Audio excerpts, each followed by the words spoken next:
हाय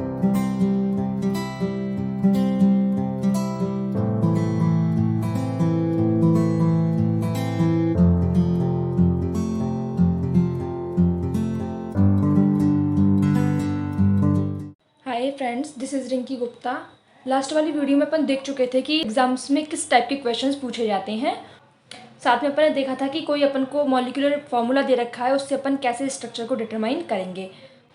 अगर आपने वो वीडियो नहीं देखी तो आप वो वीडियो देख लेना, मैं आप बटन पे आपको इसकी लिंक दे दूँगी।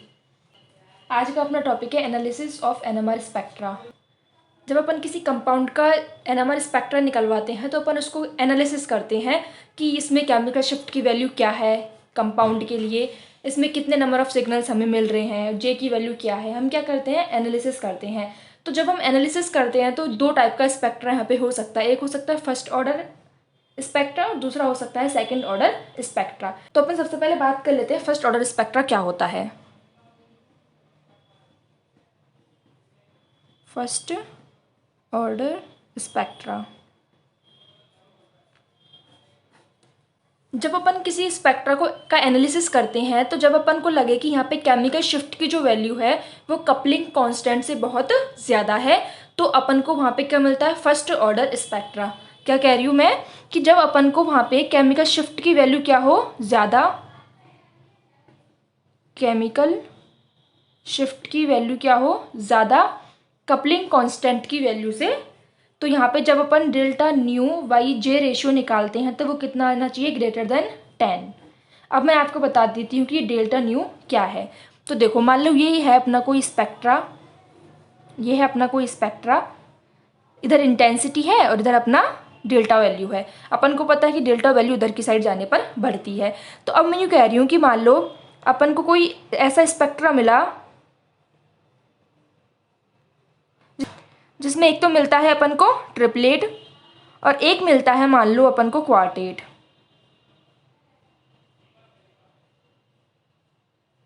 ये मिल गया अपन को क्वार्टेट।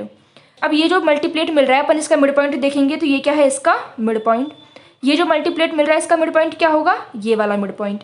ये जो बीच में डिस्टेंस होती है ये क्या होती है, अपनी डेल्टा न्यू। तो अपन ये देखेंगे कि ये डेल्टा न्यू जो है वो और अपनी जो जे की वैल्यू है वो, उन दोनों का रेशियो क्या आना चाहिए, ग्रेटर देन 10 आना चाहिए। अब दूसरी बात यहाँ पे क्या आती है कि अपन ने देखा है कि जे की वैल्यू किस में होती है, हमेशा हर्ज में होती है। तो अब अपन ने जब केमिकल शिफ्ट पढ़ा था वहाँ पे अपन ने देखा था कि न्यू जो है उसकी वैल्यू हर्ज में तो वेरी करती है मैग्नेटिक फील्ड चेंज करने के साथ में, और पीपीएम में चेंज नहीं होती है। तो अब यहाँ पे अपन जो केमिकल शिफ्ट की वैल्यू लेते हैं वो किस में लेते हैं, हर्ज में लेते हैं। केमिकल शिफ्ट की जो वैल्यू है वो किस में लेते हैं, हर्ज में लेते हैं। और यहाँ पे दो सिग्नल्स के बीच का जो डिफरेंस होता है वो क्या होता है, अपना डेल्टा न्यू।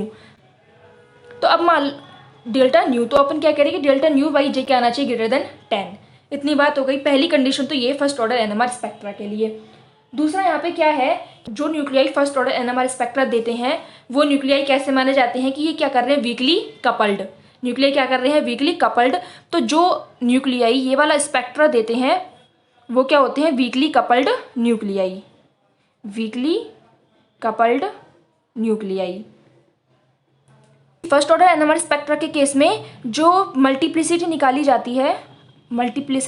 जाती है वो 2ni+1 फॉर्मूले से अपन निकालते हैं। ये अपन ने देखा था जब अपन ने मल्टीप्लिसिटी पढ़ी थी कि मल्टीप्लिसिटी निकालते हैं 2ni+1 से। अब 1h एनएमआर के केस में क्या होता है, i की वैल्यू होती है हाफ। तो यहाँ से 2ni+1, यहाँ पे अपन 2n मल्टीप्लाई बाय 1/2 + 1 रखेंगे, 2 से 2 कैंसिल हो जाएगा। तो मल्टीप्लिसिटी 1h एनएमआर के लिए कितनी आ जाएगी, मल्टीप्लिसिटी 4 1h NMR। क्या फॉर्मूला होता है, n+1। ये अपन पढ़ चुके थे। तो जो फर्स्ट ऑर्डर एनएमआर स्पेक्ट्रा होता है उसके लिए अपन n+1 से ही मल्टीप्लिसिटी निकालते हैं। अगला पॉइंट आता है कि अब मान लो कि अपना कोई डबलेट है, ट्रिपलेट है, जैसे कि ये मिल रहा है अपन को ट्रिपलेट। तो यहाँ पे ये जो जे की वैल्यू हर पीक के बीच में क्या रहती है, सेम। जैसे अगर ये जे है तो ये भी क्या होगा, जे। यहाँ पे अगर ये जे डैश है तो यहाँ पे ये जे डैश होगा, यहाँ पे क्या होगा, ये जे डैश। मतलब हर पीक के बीच में क्या होगी, यहाँ पे जे की वैल्यू सेम होगी। तो यहाँ पे क्या होगा कि जो मल्टीप्लेट होता है उसमें जो डिस्टेंस होती है, डिस्टेंस बिटवीन टू पीक्स वो क्या रहती है, सेम, वेरी नहीं करती वो।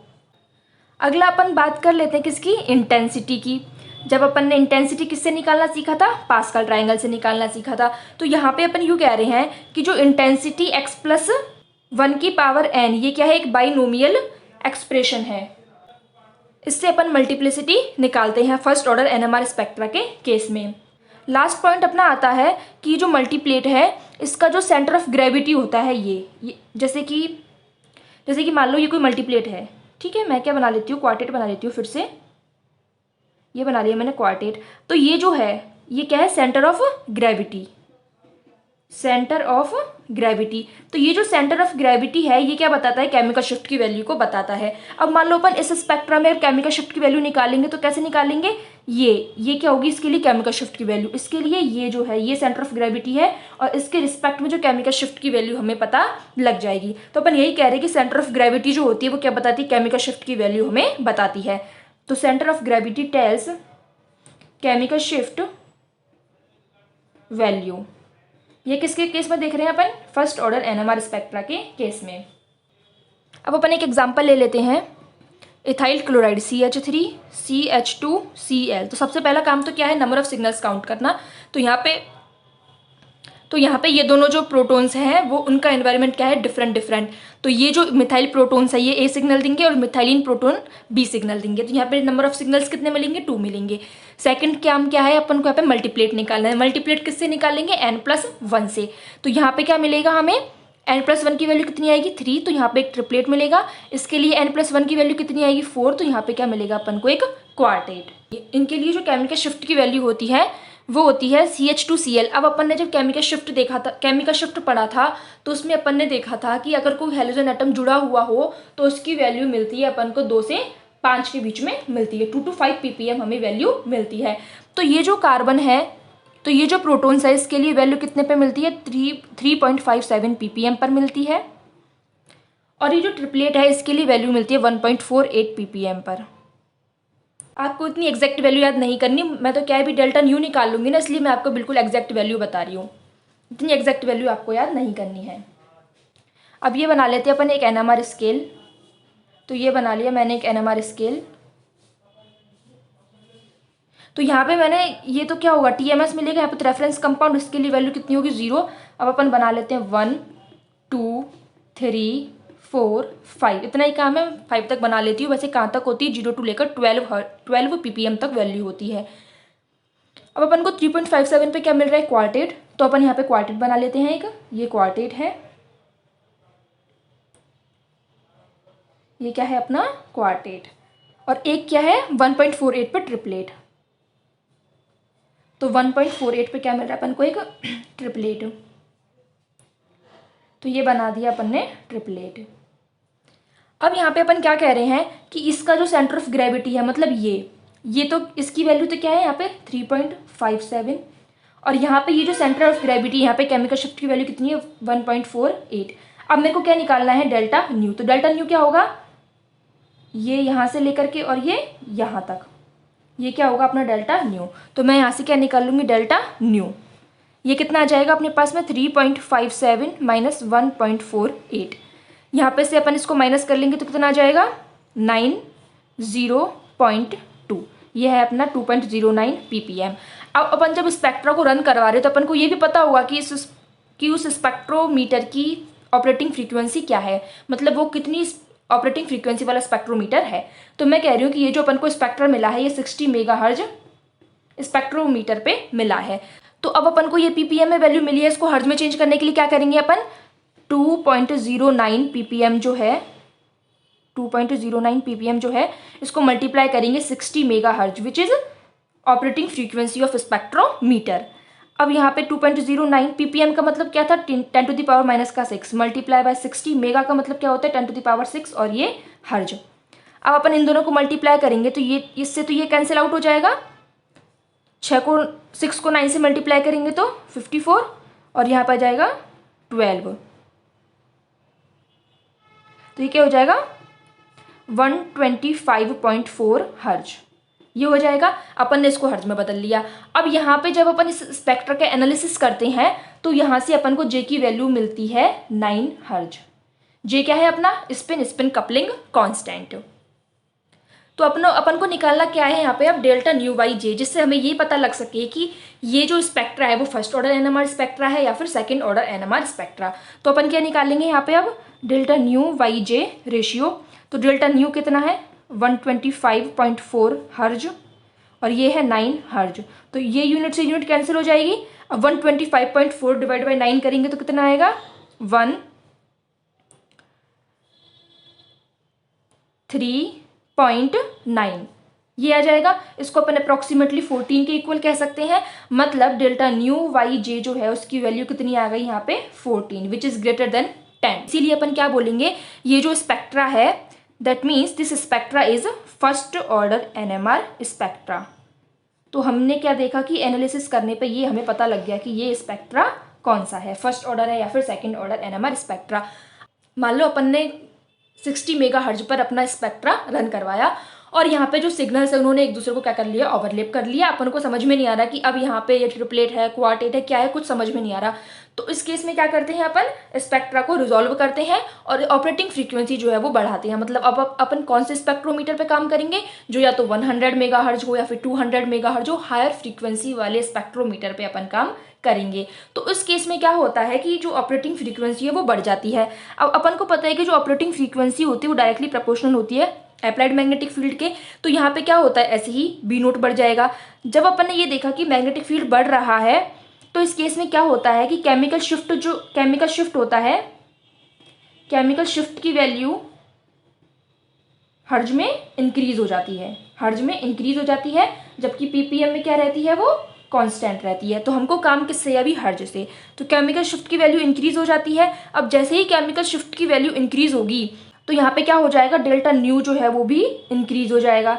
अब अपन को पता है कि डेल्टा न्यू जैसे जैसे इंक्रीज होता जाएगा और जे तो क्या रहेगा? कांस्टेंट, क्योंकि जे जो होता है वो अप्लाइड मैग्नेटिक फील्ड की स्ट्रेंथ पे डिपेंड नहीं करता है। ये अपन ने पढ़ा था जब कपलिंग स्पिन कपलिंग कांस्टेंट के बारे में अपन ने पढ़ा था कि जे की वैल्यू जो है वो मैग्नेटिक फील्ड से इंडिपेंडेंट रहती है।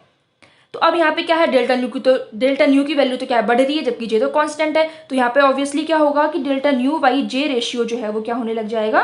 इंक्रीज होने लग जाएगा, जिससे अपन को क्या पता लगेगा कि अब फर्स्ट ऑर्डर एनएमआर स्पेक्ट्रा मिलने के चांस हमें क्या है? ज्यादा।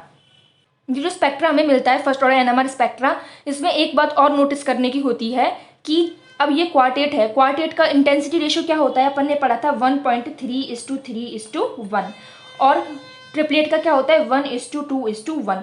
मतलब ये 1:1 वाले की जो इंटेंसिटी वो सेम होनी चाहिए, 3:3 वाले की इंटेंसिटी सेम होनी चाहिए। यही पढ़ा था अपन ने जब इंटेंसिटी रेशियो पढ़ा था।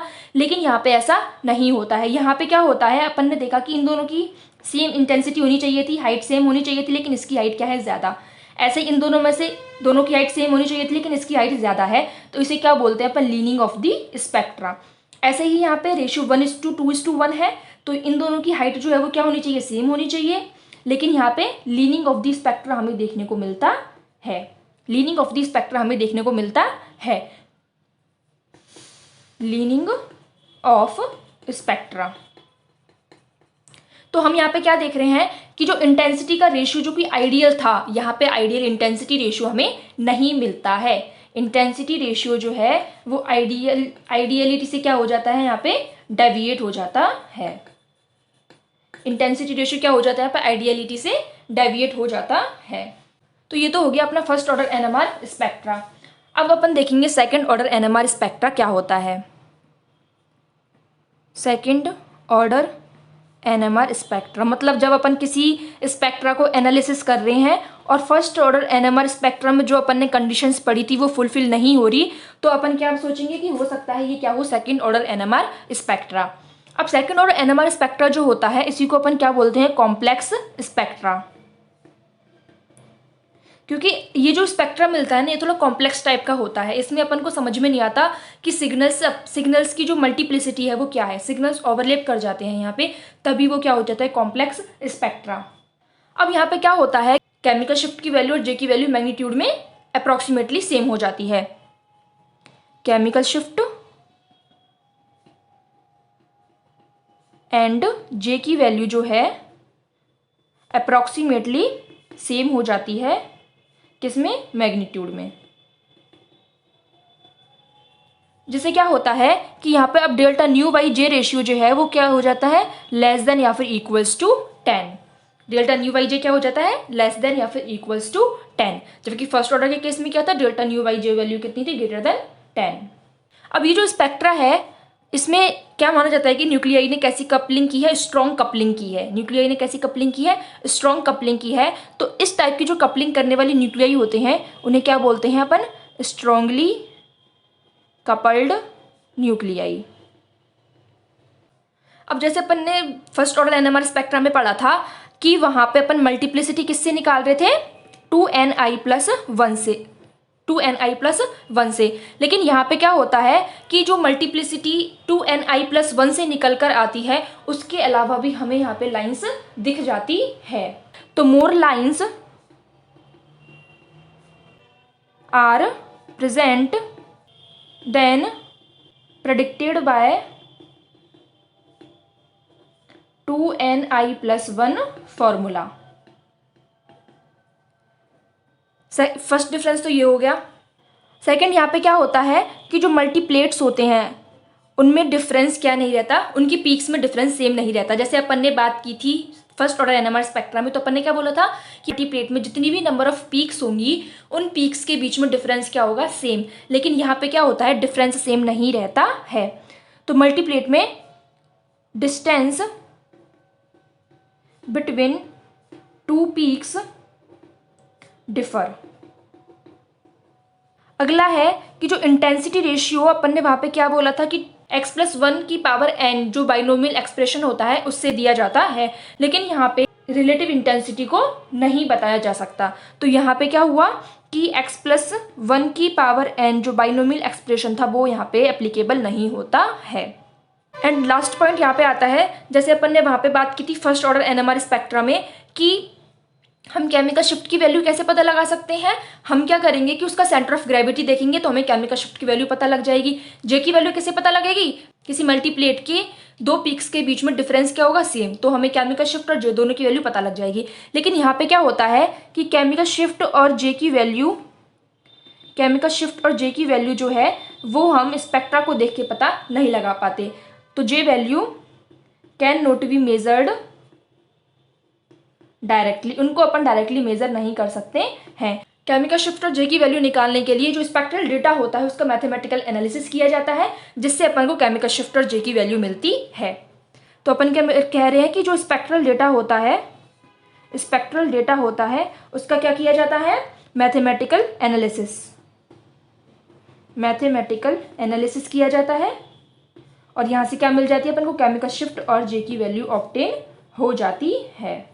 अब आपको इससे ये पता लग गया, इतनी बातें अपन ने पढ़ी सेकंड ऑर्डर एनएमआर स्पेक्ट्रा के बारे में, कि ऐसे तो ये स्पेक्ट्रा अपन से पढ़ा जाएगा नहीं कि कितना यहाँ पे कितने हमें सिग्नल्स मिल रहे हैं, कौन सा मल्टीप्लेट मिल रहा है। तो अपन इसका सॉल्यूशन ढूंढेंगे।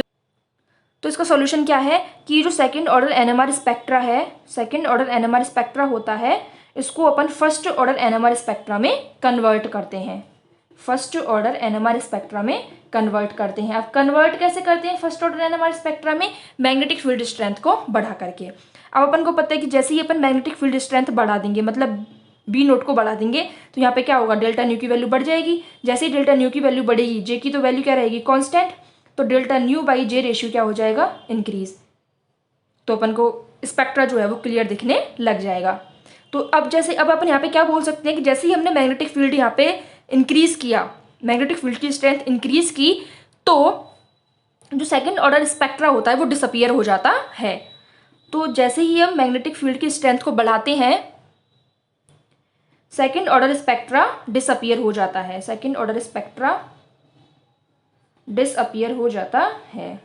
डिसअपियर्स क्यों होता है, क्योंकि वो फर्स्ट ऑर्डर एनएमआर स्पेक्ट्रा में कन्वर्ट हो जाता है।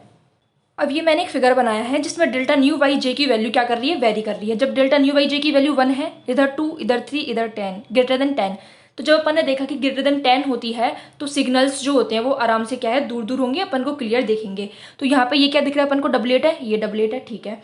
जैसे ही डेल्टा न्यू बाई जे की वैल्यू 3 हो गई तो इन दोनों के बीच की डिस्टेंस क्या होने लग गई, कम। दोनों कैसे होने लग गए, पास पास होने लग गए। डेल्टा न्यू बाई जे की वैल्यू 2 हुई तो ये और ज़्यादा पास हो गए, और डेल्टा न्यू बाई जे की वैल्यू 1 हो गई तो ये बिल्कुल ही पास हो गए। अब हम यहाँ पे हमको कैसे लगेगा कि ये क्या है, एक क्वार्टेट। हमें क्या लगेगा कि ये एक क्वार्टेट है, लेकिन रियलिटी क्या है कि ये क्वार्टेट नहीं है। अब मैंने इसको यहाँ पे एक्सपेंड करके बनाया है, तो अब यहाँ पे ये जो वैल्यू है, ये जो सेंटर ऑफ ग्रेविटी है न्यू 1 और न्यू 2, ये सेंटर ऑफ ग्रेविटी हमें क्या बताएगी, केमिकल शिफ्ट की वैल्यू। ये क्या बताएगी, केमिकल शिफ्ट की वैल्यू। और यहाँ पे ये जो डिस्टेंस है ये क्या है, जे, और ये जो डिस्टेंस है वो क्या है, जे। तो इससे हमें क्या पता लगेगा कि सिर्फ जे की वैल्यू यहीं पर ही मिलेगी, यहाँ पे जे की वैल्यू नहीं होगी। ये जो है वो जे की वैल्यू नहीं बताएगा, जो बीच वाला है, ये जो बीच में है, यहाँ पे जे की वैल्यू नहीं होगी, सिर्फ जे की वैल्यू 2 होगी, एक तो यहाँ पे और एक यहाँ पे। तो अपन ने देख लिया कि जैसे डेल्टा न्यू बाई जे की वैल्यू बढ़ती जाती है, किस प्रकार से अपना स्पेक्ट्रा जो होता है वो क्लियर हमको दिखने लग जाता है। तो ये अपन ने बात करी फर्स्ट ऑर्डर और सेकंड ऑर्डर एनएमआर स्पेक्ट्रा के बारे में। अगला टॉपिक है अपना केमिकल शिफ्ट रिएजेंट्स। ये केमिकल शिफ्ट रिएजेंट्स क्या होते हैं, देखो अपन को अगर किसी स्पेक्ट्रा को रिजोल्व करना था तो अपन ने क्या बोला कि ऑपरेटिंग फ्रीक्वेंसी बढ़ा देते हैं, मतलब 60 की जगह अब इंस्ट्रूमेंट कौन सा ले लेते हैं, 100 मेगाहर्ट्ज वाला। अब मान लो कि अपन अपनी लैब में काम कर रहे हैं, ठीक है, अपनी लैब में 60 मेगाहर्ट्ज वाला इंस्ट्रूमेंट, 100 वाला नहीं है, और अपन ने किसी मॉलिक्यूल का स्पेक्ट्रा रन करवाया और हमें मिल गया वो कॉम्प्लिकेटेड। अब ये तो है नहीं कि हम तुरंत ही 100 मेगाहर्ट्ज वाला इंस्ट्रूमेंट खरीदेंगे, तो इसका सॉल्यूशन क्या है, उसका ऑल्टरनेट क्या है, केमिकल शिफ्ट रिएजेंट्स को यूज में लेना। हम क्या करेंगे, इस टेस्ट ट्यूब में हमने अपना सैंपल स्पेक्ट्रोमीटर में डाला था, स्पेक्ट्रोमीटर में रखा था स्पेक्ट्रा रन करवाने के लिए, हम उसमें क्या करेंगे, थोड़ा सा केमिकल शिफ्ट रिएजेंट डाल देंगे, जिससे केमिकल शिफ्ट रिएजेंट डालने से क्या होगा कि हमारे जो स्पेक्ट्रा है अब क्या हो जाएगा, थोड़ा क्लियर हो जाएगा, हमें क्या दिखने लगेगी, क्लैरिटी दिखने लगेगी। तो ये काम है किसका, केमिकल शिफ्ट रिएजेंट्स का। आई होप आपको ये समझ में आ गया होगा। तो केमिकल शिफ्ट रिएजेंट्स क्या होते हैं, कोई ऐसा स्पेक्ट्रा है जो कि क्या है, ओवरलेप्ड है, उसको क्या करना है, अपन को स्प्रेड आउट करना है, उसको स्प्रेड आउट करना है, तो अपन किसको काम लें, केमिकल शिफ्ट रिएजेंट्स को, बिना मैग्नेटिक फील्ड की स्ट्रेंथ को बढ़ाए हुए। तो क्या यूज है इसका, used for spreading out overlapped spectrum without increasing strength of magnetic field. ठीक है, दूसरा पॉइंट यहाँ पे अपन देख रहे हैं कि केमिकल शिफ्ट रिएजेंट्स होते क्या है, मतलब इनकी स्ट्रक्चर क्या होती है। तो ये होते हैं beta die carbonyl compounds, beta die carbonyl compounds. इनमें मेटल कौन सी होती है, रेयर अर्थ मेटल होती है। रेयर अर्थ मेटल कौन से होते हैं, लेंथेनॉइड्स, लेंथेनॉइड्स। ये जो कॉम्प्लेक्सेस होते हैं इनका नेचर कैसा होता है, माइल्ड लुइस एसिडिक नेचर होता है इनका, लुइस एसिडिक नेचर। अब मैं एग्जांपल बता देती हूँ इसके आपको, यूरोपियम DPM का whole thrice and europium FOD का होल थ्राइस। ये बना लिया अपन ने दोनों की स्ट्रक्चर, ये तो है EUDPM का थ्राइस और ये है EUFOD का थ्राइस। इन दोनों स्ट्रक्चर्स में अपन ने ये देख लिया कि ये तो क्या है, beta die carbonyl. Beta die carbonyl क्यों है, देखो ये अगर अल्फा मान लेते हैं तो इसकी बीटा पोजीशन पे क्या है, दोनों तरफ कार्बोनाइल, और ये जो C डबल बॉन्ड O है इसके पास में इलेक्ट्रॉन डेंसिटी है, ये क्या है यहाँ पे डीलोकलाइज्ड हो रही है। तो ये यहाँ पे नेगेटिव चार्ज क्या है, डीलोकलाइजेशन में। तो ये क्या हो गया, बीटा डाई कार्बोनाइल कंपाउंड। इससे एक तरफ CMe3 जुड़ा हुआ है, एक तरफ CMe3 जुड़ा हुआ है। नाम क्या है इसका, ट्रिस डाई पाईवेलो मिथेनेटो यूरोपियम। इसका ये है यूरोपियम EUFOD का थ्राइस। इसकी स्ट्रक्चर, ये तो बीटा डाई कार्बोनाइल कंपाउंड तो है ही, यहाँ पे CMe3 सेम है और यहाँ पे क्या हो जाता है, CF2 इसका नाम क्या हो जाता है, tris 6677888 heptafluoro 2 di methyl 3,5 octane dionato europium. यहाँ पे देखो ये F2 तो इसीलिए यहाँ पे हेप्टाफ्लोरो हो गए और उनकी अपन ने नेमिंग कर दी कि 6 पोजीशन पर 2 फ्लोरीन है, 7 पोजीशन पर 2 फ्लोरीन है, 8 पोजीशन पर 3 फ्लोरीन है। देखो यहाँ से ये है, मैं इसको थोड़ा खोल के लिख लेती हूँ। तो यहाँ पे CH3, एक CH3 और ये एक CH3, तो यहाँ से 1 2 3 4 5 6 7 और 8, तो 6 पे 2 है, 7 पे 2, 8 पे 3 है। तो उसी तरीके से अपन ने यहाँ पे क्या कर दी, इसकी नेमिंग कर दी। आपको इनकी जो नेमिंग है ना वो देख लेना, याद करना कोई ज़रूरी नहीं है, मैंने आपको बताया है बस। अब अपन कह रहे हैं कि शिफ्ट रिएजेंट्स को हमको क्या करना है, सैंपल में सिर्फ ऐड करना है। अब जब अपन इसको सैंपल में ऐड करते हैं तो हमें क्या मिल जाता है, रिजॉल्व्ड स्पेक्ट्रा मिल जाता है, जो कि हमें नीड थी। लेकिन यहाँ पे होता क्या है एक्चुअली में कि एक तो हम इसको मान लो 60 मेगाहर्ट्ज पे हमने स्पेक्ट्रा करवाया, तो अब वो मिल रहा है हमें कॉम्प्लेक्स। इसके लिए हमने क्या करा, उसमें शिफ्ट रिएजेंट्स मिला दिया, जिससे क्या हुआ, हमें स्पेक्ट्रा रिजॉल्व हो गया। लेकिन अगर मान लो हम उसी को 100 मेगाहर्ट्ज स्पेक्ट्रोमीटर पे करवाते, तो यहाँ पे जो स्पेक्ट्रा मिलता है उसमें हमें शार्प पीक मिलती, वो ब्रॉड नहीं मिलता। केमिकल शिफ्ट के केस में क्या हो, शिफ्ट रिएजेंट्स डालने के केस में क्या होता है कि जो हमें सिग्नल मिलता है वो ब्रॉड सिग्नल मिलता है। तो बस यही एक थोड़ा सा ड्रॉबैक हो जाता है केमिकल शिफ्ट रिएजेंट्स का, बजाय अपन को strength of applied magnetic field increase करने के। मतलब यहाँ पे क्या होता है, अपन बोल रहे हैं कि सिग्नल जो है वो थोड़ा कैसे मिलता है अपन को, ब्रॉड। लेकिन किसी किसी केस में क्या होता है कि जो ब्रॉड सिग्नल हमें मिलता है ये हम काम चल जाता है हमारा, ठीक है। लेकिन अगर काम नहीं चले तो फिर हम क्या करते हैं, उसको दूसरे स्पेक्ट्रोमीटर पे, हायर फ्रीक्वेंसी वाले स्पेक्ट्रोमीटर पे फिर अपना स्पेक्ट्रा अपन रन करवाते हैं। तो अब अपन ने पहले लिखा था कि जो केमिकल शिफ्ट रिएजेंट्स होते हैं इनमें मेटल कैसी होती है, लेंथेनाइड मेटल्स होती है। तो ये तो अपन ने देख लिए थे यूरोपियम वाले एग्जाम्पल। और एक ऐसे ही क्या होता है, प्रेसियोडाइमियम, ये भी क्या होता है, एक रेयर अर्थ मेटल लेंथेनाइड होता है। तो जब यूरोपियम को अपन काम में लेते हैं तो उससे तो क्या मिलता है अपन को, डाउनफील्ड शिफ्ट देखने मिलता है। और जो प्रेसियोडाइमियम को यूज करते हैं तो उससे अपन को अप फील्ड शिफ्ट देखने मिलता है। तो जब यूरोपियम डालेंगे तो उससे तो क्या होगा, डाउनफील्ड शिफ्ट मिलेगा अपने स्पेक्ट्रा में, और प्रेसियोडाइमियम डालेंगे तो अप फील्ड शिफ्ट देखने मिलता है। ये पढ़ लिया अपन ने केमिकल शिफ्ट रिएजेंट के बारे में। अब अपना अगला टॉपिक है प्रोटॉन एक्सचेंज रिएक्शन। अब प्रोटॉन एक्सचेंज किस कंडीशन में होता है, जब प्रोटॉन किसी हेटेरो एटम से लगा हुआ रहता है। प्रोटॉन किसी हेटेरो एटम से लगा हुआ रहता है। फॉर एग्जांपल OH, ये क्या है, एक हेटेरो एटम, इससे लगा हुआ प्रोटॉन एक्सचेंज हो सकता है। फॉर एग्जांपल सल्फर के साथ में लगा हुआ, नाइट्रोजन के साथ में लगा हुआ, ये क्या होते हैं, एक्सचेंजेबल प्रोटॉन्स होते हैं। तो यहाँ पे क्या होता है कि या तो ये खुद के साथ में ही प्रोटॉन को एक्सचेंज कर ले, मान लो एल्कोहल है अपने पास में, तो एक मॉलिक्यूल के एल्कोहल का H दूसरे मॉलिक्यूल के एल्कोहल के H के साथ में क्या कर लेगा, एक्सचेंज हो जाएगा। या फिर मान लो अपना जो सैंपल है उसमें वाटर मॉलिक्यूल प्रेजेंट है तो वाटर के साथ में हो जाएगा। या फिर मान लो अपन ने कोई ऐसा सॉल्वेंट ले लिया जिसके साथ में एक्सचेंजेबल है तो उसके साथ में एक्सचेंज हो जाएगा। तो इस टाइप के प्रोटॉन जो है वो एक्सचेंज हो सकते हैं। अब अपन को ये देखना है कि जो प्रोटॉन एक्सचेंज हो रहे हैं इससे NMR स्पेक्ट्रा पे क्या इफेक्ट पड़ता है।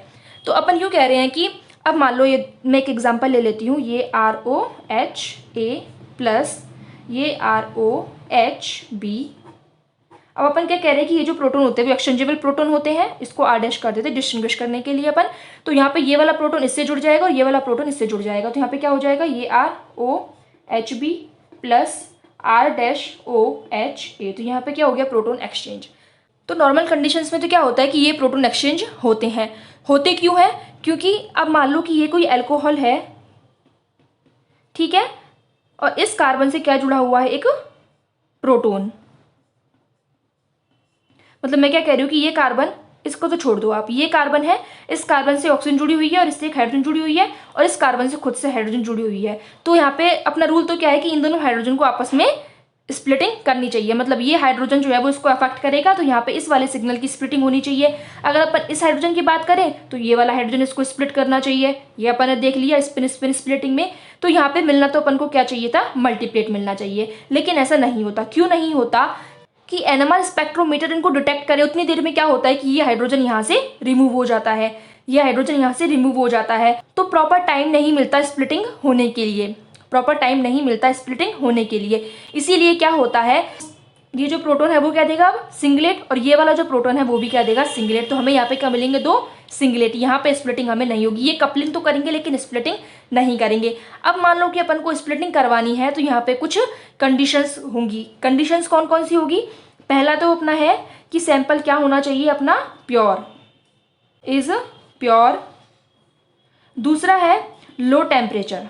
जैसे ही अपन टेम्परेचर को लो करते हैं तो ये जो एक्सचेंजिंग है वो क्या हो जाती है, स्लो। अपन देखेंगे कैसे स्लो हो जाती है। और तीसरा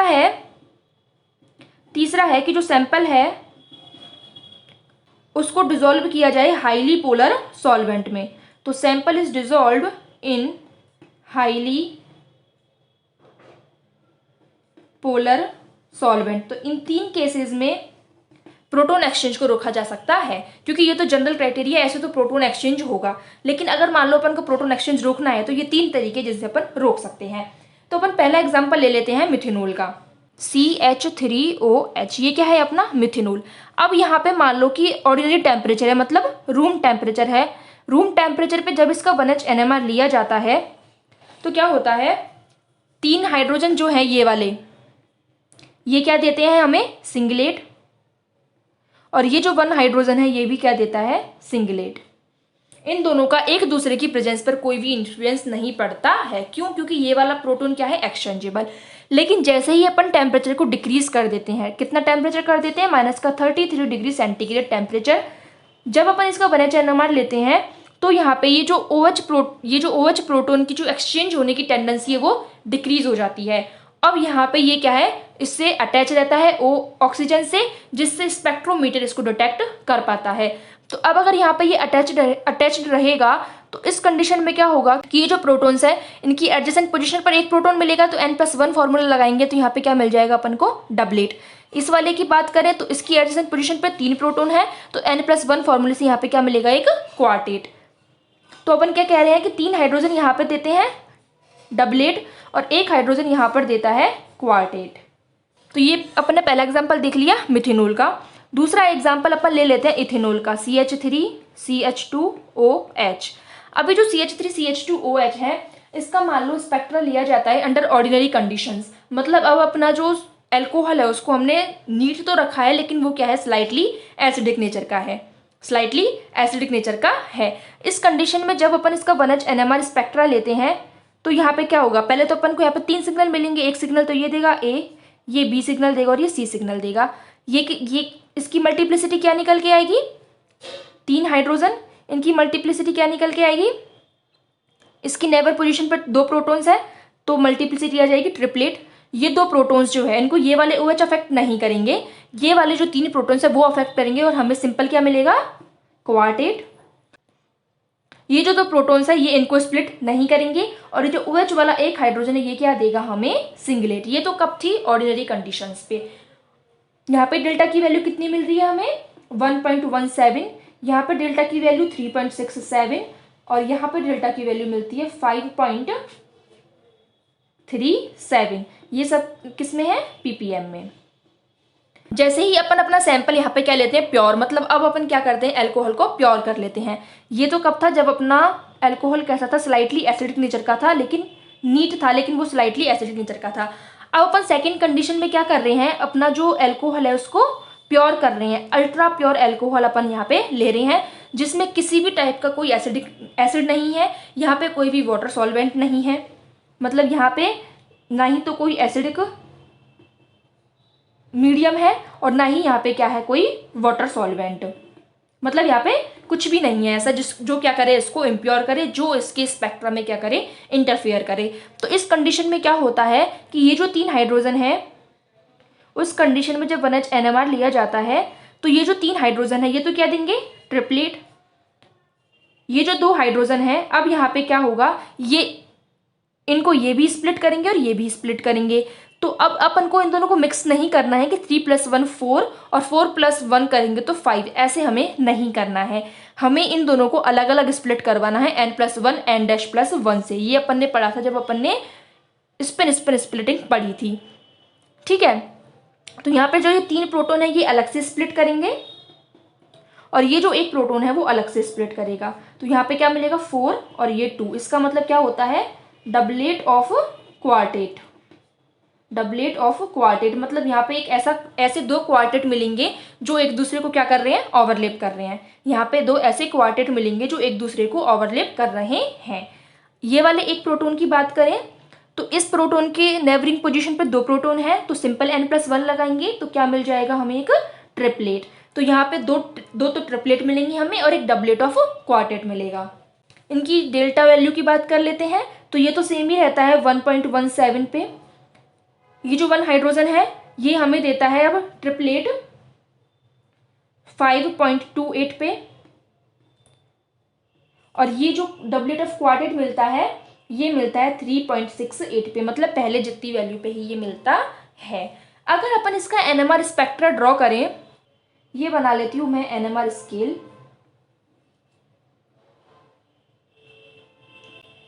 इधर तो क्या है इंटेंसिटी, इधर डेल्टा वैल्यू है, ये TMS के लिए 0 और यहाँ पे बढ़ती जाएगी, ये 1, ये 2, ये 3, ये 4 और ये 5। थोड़ा सा और बढ़ा लेते हैं और ये आ जाएगा यहाँ पे 6। अब अपन यहाँ पे देख रहे हैं कि 5.28 पे ट्रिपलेट मिल रहा है, तो मैं यहाँ पे बना लेती हूँ एक ट्रिपलेट। ये ट्रिपलेट मिलेगा हमें, ये मिल गया एक ट्रिपलेट। फिर 5.28 पे, फिर इसके बाद में 3.68 पे क्या मिल रहा है, एक डबलेट ऑफ क्वार्टेट। तो 3.68 यहाँ पे हो जाएगा लमसम लमसम, तो ये 3.68। अब क्वार्टेट कैसे बनाना, डबलेट ऑफ क्वार्टेट मतलब दो क्वार्टेट क्या कर रहे हैं, एक दूसरे को ओवरलैप कर रहे हैं। तो देखो अपन इसको कैसे बनाएंगे, इस टाइप का कोई है ये 1 2 3 4 5 6 7, 1 2 3 4 5 6 7 और एक पीक और बना देते हैं अपन, ये है अपना 8। तो यहाँ पे 8 पिक्स मिल जाएगी अपन को। फिर अपन अगला देख रहे हैं कि 1.17 पे, ये रहा अपना 1.17, यहाँ पे क्या मिलता है अपन को, एक ट्रिपलेट। तो ये क्या मिल गया, एक ट्रिपलेट 1.17 पर। तो इस टाइप का हमें स्पेक्ट्रा यहाँ पे मिलता है।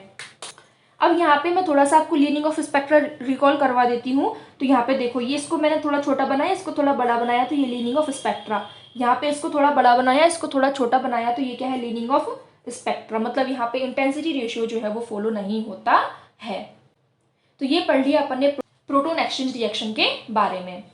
अब अपना टॉपिक है ड्यूटेरियम एक्सचेंज, जिसे अपन ड्यूटेरिएशन भी बोलते हैं। अब इसमें क्या होता है कि अब मान लो अपन ने पहले देखा था अभी कि कुछ ये जैसे कुछ ग्रुप्स क्या होते हैं, उनमें प्रोटॉन्स एक्सचेंजेबल होते हैं, जैसे कि OH, NH, SH, इनके प्रोटॉन क्या होते हैं, एक्सचेंजेबल होते हैं। अपन ने मान लो कोई ऑर्गेनिक मॉलिक्यूल का स्पेक्ट्रा रन करवाया, अपन ने NMR निकलवाया, अपन ने उसका, अपन को पता नहीं है कि NH, SH अपन को नहीं पता। तो अब अपन क्या करेंगे, अपना जो सैंपल है उसमें थोड़ा सा D2O डाल देंगे, D2O ड्यूटीरिएटेड वाटर अपन डाल देंगे, या तो कुछ ड्रॉप्स डाल देंगे या फिर अपन इसको एज अ सॉल्वेंट काम में ले लेंगे। अब जैसे ही अपन D2O डालेंगे, मान लो अपने ऑर्गेनिक मॉलिक्यूल में OH ग्रुप प्रेजेंट था, जैसे मान लो अपना ये था ROH, जैसे ही हमने इसमें D2O डाला तो ये क्या बन जाएगा, ROD प्लस HOD, ये बन जाएगा। इसका हाइड्रोजन जो है वो एक्सचेंज हो जाएगा। तो अब मान लो कि पहले अपन को पीक मिल रही थी ये वाली H की, अब जैसे ही अपन ने इसमें D2O डाला तो ये वाली पीक क्या हो जाएगी, डिसअपीयर। ये वाली पीक क्या हो जाएगी, डिसअपीयर। अब अपन को पीक किसके लिए मिलने लग जाएगी, HOD वाले H के लिए। ड्यूटेरियम तो इंटरफेयर करेगा नहीं बीच में, क्यों नहीं करेगा, क्योंकि ड्यूटेरियम जो होता है उसका I कितना होता है, 1, और अपन किसकी बात कर रहे हैं, जिसके लिए I की वैल्यू क्या है, हाफ। अपन इस वाले स्पेक्ट्रा के लिए बात कर रहे हैं। तो जब I की वैल्यू 1 होगी तो इसका जो मैग्नेटिक फील्ड है वो क्या होगा, बिल्कुल ही डिफरेंट होगा। ये डिफरेंट फील्ड स्ट्रेंथ पर क्या करेगा, एब्जॉर्ब करेगा। तो इसलिए ड्यूटेरियम जो है वो यहाँ पे इंटरफेयर नहीं करता है। तो ये क्या हो गया अपना ड्यूटेरियम का यूज़, कि अपन ड्यूटेरिएशन कर क्यों रहे हैं, अपन को ये पता लगाने के लिए कि हमारा जो ऑर्गेनिक मॉलिक्यूल है उसमें OH या फिर NH या फिर SH ग्रुप प्रेजेंट है या फिर नहीं। इसके लिए अपन को दो स्पेक्ट्रा रन करवाने पड़ते हैं। एक तो स्पेक्ट्रा अपन नॉर्मल रन करवाते हैं, और जो दूसरा स्पेक्ट्रा रन करवाते हैं उसमें अपन D2O को ऐड करते हैं या फिर D2O को एज अ सॉल्वेंट यहाँ पे काम में लेते हैं, और अपन अपना स्पेक्ट्रा रन करवाते हैं। अगर फिर अपन दोनों स्पेक्ट्रा को एनालिसिस करेंगे, अगर वहाँ पे अपन को लगता है कि हाँ ये पीक पहले थी, अब ये पीक यहाँ पे डिसअपीयर हो गई है, तो अपन यहाँ पे अपन को क्या पता लग जाएगा कि यहाँ पे कोई ऐसा ग्रुप प्रेजेंट था जिसका प्रोटॉन एक्सचेंज हो सकता है। अब मैं यहाँ पे एक एग्जांपल ले लेती हूँ, CH3CH2Cl। सबसे पहला काम क्या है, नंबर ऑफ सिग्नल्स काउंट करना। तो यहाँ पे नंबर ऑफ सिग्नल्स काउंट करेंगे तो 2 सिग्नल मिलेंगे, इसके लिए मान लो A, इसके लिए मान लो B। तो यहाँ पे नंबर ऑफ सिग्नल्स कितने मिलेंगे, 2। तो यहाँ पे अपन जब CH3CH2Cl है तो यहाँ पे 2 सिग्नल मिलेंगे। तो ये वाला तो क्या देगा, क्वार्टेट, और ये क्या देगा, ट्रिपलेट। इसी तरीके से बनाया है हमने कि 2 हाइड्रोजन्स की वजह से तो क्या मिल रहा है, एक क्वार्टेट, और 3 हाइड्रोजन्स की वजह से मिल रहा है एक ट्रिपलेट। और हमने यहाँ पे किसको याद में रखा है, लीनिंग ऑफ स्पेक्ट्रा को। ये देखो लीनिंग ऑफ स्पेक्ट्रा को अपन ने यहाँ पे याद रखा है। अब मान लो मैं यहाँ पे क्या कह रही हूँ कि ये जो हाइड्रोजन है इसको अपन ने ड्यूटेरियम से एक्सचेंज कर दिया। यहाँ पे एक प्रोटोन को ड्यूटेरियम से एक्सचेंज कर रहे हैं, तो यहाँ पे कितने प्रोटोन रह गए, 2 प्रोटोन रह गए। अब यहाँ पे क्या होगा कि ये जो प्रोटोन है दो, ये क्या देंगे ट्रिपलेट, और ये दो प्रोटोन भी ट्रिपलेट देंगे। तो यहाँ पर दोनों ट्रिपलेट मिल गए अपन को, ये दो हाइड्रोजन की वजह से एक ट्रिपलेट, ये दो हाइड्रोजन की वजह से एक ट्रिपलेट, और ये यहाँ पे क्या रहेगी लीनिंग ऑफ दी स्पेक्ट्रा देखने मिलेगा। अब मान लो कि यहाँ पे हमने दो प्रोटोन्स को रिप्लेस कर दिया ड्यूटेरियम से, तो यहाँ पे ये दो प्रोटोन क्या देंगे अपन को डबलेट, और ये एक प्रोटोन क्या देगा ट्रिपलेट। तो हमने यहाँ पे क्या बनाया है, दो प्रोटोन्स की वजह से तो डबलेट और एक प्रोटोन की वजह से ट्रिपलेट, और हमने यहाँ पे भी देखो लीनिंग ऑफ स्पेक्ट्रा को ध्यान में रखा है। फिर हमने यहाँ पे ClCH2CD3 मतलब तीनों प्रोटोन्स को ड्यूटेरियम से रिप्लेस कर दिया। तो हमने क्या देखा कि अभी जो दो प्रोटोन है यहाँ पे ये स्प्लिटिंग यहाँ पे नहीं करेंगे, क्यों, क्योंकि एडजेसेंट पोजीशन पे कोई भी प्रोटोन यहाँ पर नहीं है। तो ये क्या देगा हमें सिंगलेट, और CD3 ये तो पहले भी इंटरफेयर नहीं कर रहा था, तो इसका तो हमें कोई सिग्नल यहाँ पे मिलेगा ही नहीं, तो हमें सिर्फ यहाँ पे क्या मिलेगा एक सिंगलेट। तो अपन ने यहाँ पे क्या देखा कि हमने जैसे जैसे एक एक प्रोटोन को रिप्लेस करते गए, एक एक प्रोटोन को रिप्लेस करते गए, मिथाइलिन प्रोटोन की जो मल्टीप्लिसिटी है वो क्या होने लग गई डिक्रीज। कैसे डिक्रीज होने लग गई मल्टीप्लिसिटी, पहले थी अपने क्वार्टेट, क्वार्टेट से क्या हो गई ट्रिपलेट, ट्रिपलेट से हो गई डबलेट, और डबलेट से हो गई सिंगलेट। ये किसकी मल्टीप्लिसिटी बता रहे हैं अपन, ये मिथाइलिन प्रोटोन की, कि पहले तो क्वार्टेट थी, फिर ट्रिपलेट, फिर डबलेट, फिर सिंगलेट। तो ये किसका इफेक्ट है यहाँ पे ड्यूटेरियम का, कि ड्यूटेरियम एक्सचेंज होने की वजह से यहाँ पे ये हुआ है। तो ये अपन ने देख लिया ड्यूटेरियम एक्सचेंज के बारे में। बस इस वीडियो के लिए इतना ही। अगर आपको कोई डाउट हो तो आप कॉमेंट बॉक्स में मेरे से पूछ सकते हैं। Okay, thank you.